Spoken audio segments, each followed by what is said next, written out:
When the desert winds shifted, the buried village of Ghozza sometimes whispered, a thin metallic rattle that locals claimed came from beneath the sand.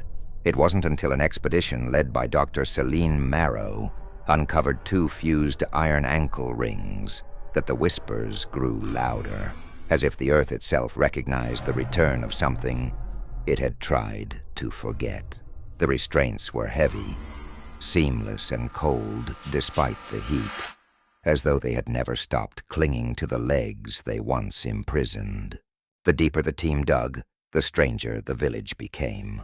Homes were arranged neatly, almost lovingly, around courtyards and kitchens, yet every doorway seemed angled just slightly wrong, as if built by hands that had forgotten what freedom felt like. Charcoal pits and slag heaps surrounded the storage hall where the shackles were found, but the air inside that room was unnaturally still, thick with a metallic taste that made the workers' tongues go numb. At night, the grinding stones left on the surface began to shift on their own. Dr. Marrow blamed the wind until she heard the rhythm, slow, dragging, uneven, the sound of someone walking with chained feet. The team's torches flickered whenever they approached the storage hall, and one worker swore he saw footprints appear in the dust.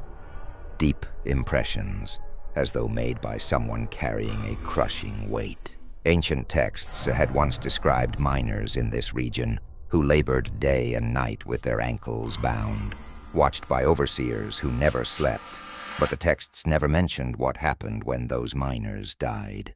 Dr. Marrow began to suspect the truth when she found scratch marks on the inside of the storage hall's stone walls.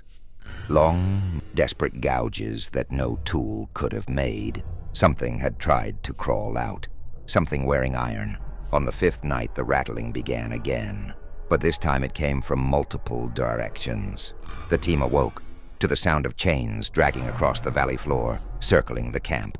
Their lights revealed nothing, yet the sand trembled with each slow, synchronized step. Dr. Marrow realized then that the shackles they had unearthed were not relics. They were anchors, and removing them had freed whatever had once been held in place. By dawn, the camp was empty.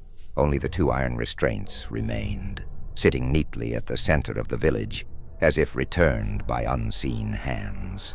Locals say that if you approach Ghozza after dark, you can hear the miners still walking, bound forever to the desert, searching for the legs that once filled their chains. And if you hear the rattling behind you, you must not turn around. Those who do are found at sunrise, barefoot in the sand, with fresh iron rings clasped around their ankles,